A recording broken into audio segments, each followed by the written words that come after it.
Tenemos una lengua hermosa y precisa. ¿Por qué estropearla con el lenguaje inclusivo? Publicación de El País. Es el primer jurista que dirige la Real Academia Española desde Antonio Maura. En sus 2 años de gestión, ha tenido que lidiar con una crisis financiera y temas peliagudos que no evita en esta conversación. Hoy quiere abrir la institución y adaptarla más a las nuevas tecnologías. Para empezar, congregando a los académicos en plenos virtuales. El último jurista que antes de Santiago Muñoz Machado, Pozoblanco, 1949, dirigió la Real Academia Española, RAE, fue Antonio Maura. No ocupó el cargo poco tiempo. Ejerció durante 12 años, entre 1913 y 1925, cuando falleció. Hasta entonces, los de su ramo habían tenido una presencia muy importante desde la fundación de la misma, en 1713. Muñoz Machado vuelve a retomar al frente de la RAE la figura del experto en leyes, más allá del lingüista o el filólogo que ha predominado durante los últimos 100 años. Eso puede que le dé un sentido práctico necesario hoy para la institución. Más cuando acaba de salir de una de las crisis financieras más importantes de su historia. Pero se trata de una casa que nunca pasará inadvertida porque se ocupa de nuestro bien más profundo, la lengua.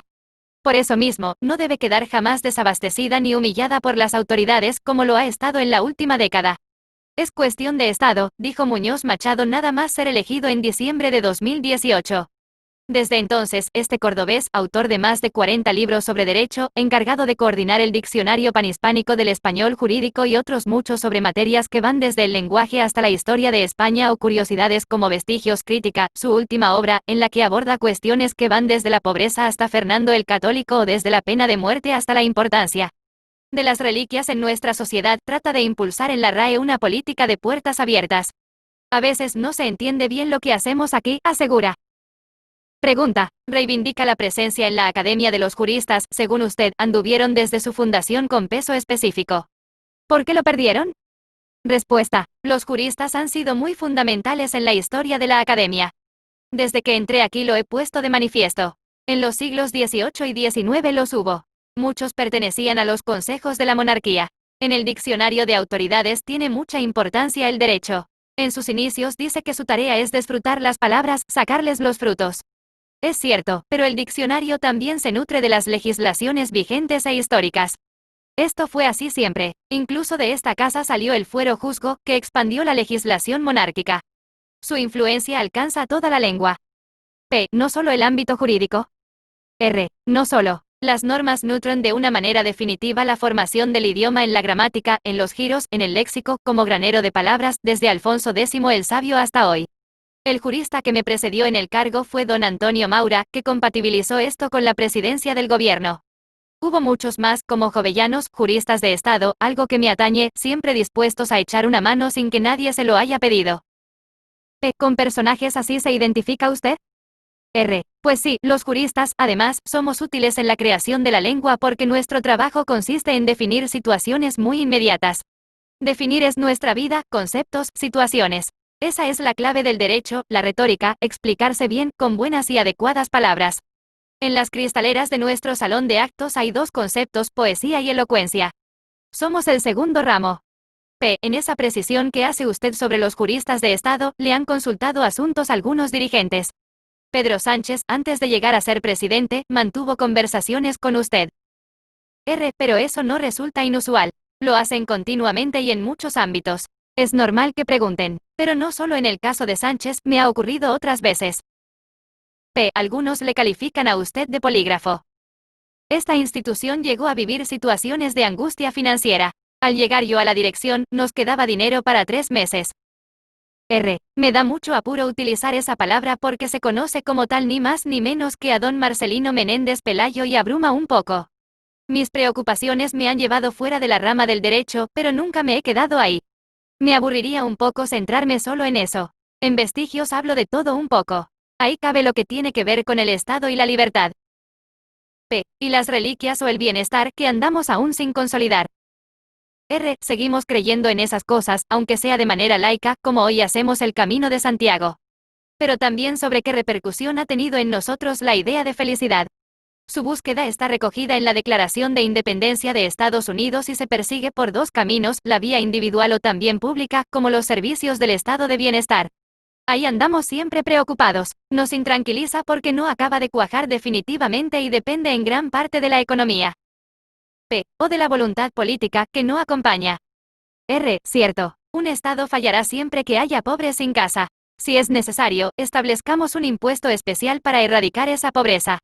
Debemos convertirlo en un derecho reclamable y exigible. P. Con ese discurso, no se parece mucho usted a Menéndez Pelayo. R. Políticamente, poco. P. Sin embargo, él podía presumir de un talante que le hacía trabar amistad e incluso pedir el ingreso en la RAE de alguien tan ajeno a él como Benito Pérez Galdós. ¿No vendría bien reivindicar esa relación ejemplar? R. Menéndez Pelayo fue un hombre muy conservador pero admirable en eso. No solo por lo que logró con apenas 57 años, la edad a la que murió. Una persona inteligente y llena de cultura como él, ¿cómo no va a ser conciliador y poder entenderse con los demás? Los dos son ejemplares en eso. Galdós, igual, se presentaba por aquí como una persona tímida. Fíjate, un personaje como él, el gran escritor español si no hubiera existido Cervantes. P. ¿Y después? ¿Alguien a la altura? R. Habría que buscar mucho para equipararlos con alguno, existe mucha distancia. Ambos eran capaces de ponerse en la situación del otro. Pensaran lo que pensaran, demostrar tolerancia. Se situaban ante cada idea y la afrontaban. A mí, cuando me piden elegir una palabra, siempre digo tolerancia por encima de libertad porque la engloba. P. Ambos personajes dominan el panorama finisecular entre el 19 y el XX. La RAE entró en el siglo anterior aún bastante retrasada en términos de modernidad. En su llegada al XXI, ustedes lo han hecho conscientes de que el español, como idioma, no es un asunto nacional e imponen el panhispanismo, se expanden a América. ¿Un ejercicio de humildad o de realidad? R. Cuando en el siglo XIX los países independientes deciden seguir hablando español, la RAE se mostró muy tosuda en eso. Porque no estaba claro que quisieran.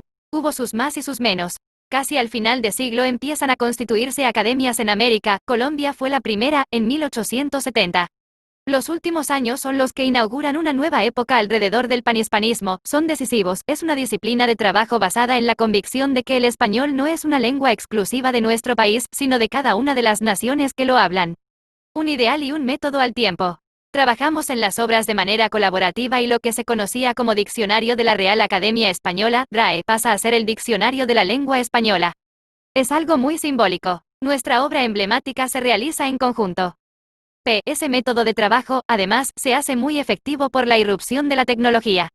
¿Ha cambiado más la RAE en 20 años que en 3 siglos? R. A lo mejor se puede afirmar eso, sí. Las tecnologías nos transforman aceleradamente. Y la RAE no es ajena a eso. Era impensable hace 3 meses que pudiéramos funcionar virtualmente. Nos hemos incorporado a Zoom y hemos tenido plenos con más asistencia que los presenciales. Eso más los diccionarios, todas nuestras obras y el deseo de abrirnos suponen un gran cambio. Después de Cervantes y Galdós, habría que buscar mucho para equipararlos a su altura como escritores en España. P. ¿Van a abrir más la puerta? R. Queremos contar qué hacemos en defensa de la lengua. P. ¿Esa preocupación viene de la conciencia de saber que la gente no entiende bien qué se hace aquí? R. Tenemos que mirar de frente al público. A veces se entiende poco, sí. Sobre todo, en el ámbito de los jóvenes. Además, hay gente que piensa que este es un club elitista donde no dejamos que entre nadie. P. Bueno, en cierto modo lo es. R. Quizás, pero solo lo imprescindible, no. Hay que mantener un cierto misterio. Pero queremos abrirnos, en ese sentido hemos puesto en marcha una iniciativa que se llama Crónica de la Lengua Española donde vamos a explicar algunos capítulos de artículos curiosos de los académicos o que hacen nuestros departamentos. Contaremos peripecias y obras de nuestros miembros a lo largo de la historia, un trabajo sobre los momentos de crisis de la institución en 3 siglos, el diccionario jurídico, el informe de lenguaje inclusivo, en fin, de todo. P. Interesantísimo, pero, por ejemplo, en esa crónica de la Academia, contarán el momento en que le entregaron el informe sobre lenguaje inclusivo a Carmen Calvo, vicepresidenta del gobierno, ¿que se lo encargó? ¿Qué pasó? R. No lo vamos a contar. Pero ella se disgustó, le pareció que no quedaba acorde con lo que pretendía. Luego hizo declaraciones sosteniendo que dijéramos lo que dijéramos, esa manera de hablar se iba a imponer, que resultaba irresistible porque concernía a la igualdad de la mujer. Nosotros le explicamos lo que estamos haciendo por evitar la excesiva masculinización del lenguaje. P. ¿Y en eso han conseguido suficiente consenso dentro? ¿Ha habido tensión entre algunos académicos y académicas al respecto? R. La posición de la RAE es clara. El desdoblamiento altera la economía del idioma. Y yo añado, y la belleza. Este tipo de variantes la estropean. Es una lengua hermosa y precisa. ¿Por qué tiene que venir usted a estropearla? P. Y de los cristos que han vivido ustedes en torno a este tema, hablarán en esa crónica. R. No vamos a abrir el pleno. En ese sentido, no vamos a contar cómo nos peleamos ahí, pero tampoco vamos a evitar polémicas que han estado y siguen estando vivas con preguntas controvertidas y virales sobre mil cosas. P. ¿Andan más calmados sobre los temas de género entonces? R. Sí, bastante más. Estamos de acuerdo. Queda un remanente de disconformidad sobre las tildes. En la palabra solo o en los demostrativos. Ahí no tenemos consenso. P. ¿Quiénes son los más irredentos en ese aspecto? R. Los gramáticos son favorables a quitarlas y los creadores prefieren dejarlas. P. En esa crónica, van a contar cómo en los últimos años han ido vagando por despachos para pedir fondos que salven y saneen la institución. R. No entramos en esa clase de intimidades financieras. Ahora que estamos pasando una época de tranquilidad, no lo tengo en la cabeza. P. Pero aquello fue un trauma. Un ser o no ser. R. Cierto. Llegamos a disponer para atender los gastos de la academia de un tercio de lo que necesitábamos. Pudimos sostenernos gastando nuestros ahorros hasta que llegó un momento, cuando yo accedí a la dirección, en que nos quedaba dinero para 3 meses. Una angustia. Teníamos más de 80 trabajadores y en una institución tricentenaria a nadie le gusta que se produzca una quiebra durante su mandato. Estuvimos a punto, muy a punto, de entrar en eso. Con toda la prudencia del mundo, tapé varios agujeros de salida, no me parece que tuviéramos que ir por ahí como indigentes. No funciona. Era el momento de sacar pecho y dio buenos resultados. P. Fue cuando dijo usted que la academia era cuestión de Estado y les dieron 5 millones de euros. ¿Cómo es posible que no lo vieran así los gobernantes anteriores? R. Tuve la fortuna de dar con un buen eslogan. Lo relaté con especial dramatismo porque siempre se pueden contar con mucha fuerza las cosas en las que crees. El Estado dejó de preocuparse del asunto de la lengua desde 1713, el bien cultural más importante que tenemos, cuando la RAE se ocupó. La atendía con 4 perras y fue muy respetada en todo el ámbito de habla hispana, incluso por las repúblicas independientes que decidieron no romper con el idioma como antes en Europa ocurrió con el latín. El Estado por sí solo no lo habría podido evitar. Las nuevas naciones no querían en parte seguir dependiendo culturalmente de España cuando habían roto políticamente con ella. Muchos deseaban establecer sus propias lenguas, esa idea estuvo viva y la RAE lo paró con su Auctoritas. P. ¿Cómo? R. Por ese poder cultural y esa capacidad de convencer a los hablantes mediante indicaciones de cómo se debe utilizar la lengua, las reglas, algo para lo que, por cierto, tampoco tenemos poder de imposición, pero se acepta y se acata. Por eso, por un poder de autoridad. P. Lo acatan, pero también porque ustedes proponen reglas acordes con el uso y se adaptan a ellas. R. Eso es, nosotros no inventamos la lengua, ni la imponemos. Es una retroalimentación. Lo único que hacemos es elegir entre diversas opciones dadas por los hispanohablantes. Al dar la respuesta, volcamos hacia la gente lo que hemos recogido de ella. Y nos hacen caso. Hubo un momento en que se perdió el sentido de lo que hacía realmente la academia. P. ¿Cuándo? R. Yo andaba ya por aquí. Lo he vivido. Todo ha ocurrido en esos últimos 20 años de los que hablábamos antes. El sentido de la función que cumplíamos. Por eso dije que era una cuestión de Estado. Se entendió y lo trasladé con toda urgencia al presidente del gobierno. P. ¿Les ingresó ya el dinero el gobierno? R. Sí, y es lo mínimo que necesitamos para sobrevivir porque esta es la institución cultural más importante de España. Tenemos más de 80 personas que trabajan aquí y una actividad incesante con América. Para mantener esa actividad de normalización lingüística global lo necesitamos. Es nada, se gasta más en actividades que no tienen tanta relevancia. P. ¿Cómo actúa la RAE en la política de la lengua? R. Eso no le corresponde a la academia, sí al gobierno a través de instituciones como el Cervantes. P. ¿No está echando balones fuera? R. No, eso no está en los estatutos. Dicho lo cual, nos comprometemos en ello con arreglo a posicionar el español en el mundo con distintas iniciativas. Queremos ser los primeros en esto. Ponemos de manifiesto el acervo de nuestras palabras y definiciones frente a términos científicos, por ejemplo, que vienen de otros idiomas. No nos dejamos ganar ninguna batalla. P. ¿Por qué quiso usted ser director de la RAE? R. Eso me pregunto yo todos los días ahora. Hubo compañeros que me animaron a hacerlo. Es un sitio maravilloso este y las vanidades humanas nos llevan a veces por caminos así. P. ¿Con su punto de intriga también? R. Bueno, esa vanidad quizás es estimulada por los colegas. Somos capaces de crear cierta competición entre nosotros en un sitio tan pequeñito. P. ¿Con quienes dicen que le van a votar a uno y luego no lo hacen? Eso es divertido, sí. Hay que llevar siempre descontado un 30%. Para la elección de nuevos académicos yo siempre lo advierto. Pero eso es humano. Si aparece un señor y te dice, me vas a votar, ¿verdad? ¿Tú qué le respondes? Esas cosas no se preguntan.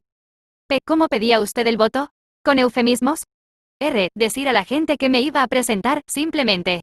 No pregunté nunca si me iban a votar. Me parece desvergonzado. Lo más que llegué a hacer fue visitar a algunos académicos. ¿Ah, sí? ¿Continúa esa tradición con todos? Con todos no, con quienes te conocen menos. Previamente has escrito una carta para anunciar la candidatura. Lo llegué a hacer con 10 o así. Hay que hacer campaña. ¿Cambia mucho la vida? Mucho más de lo que yo pensaba. Dedico a esta casa todo mi tiempo.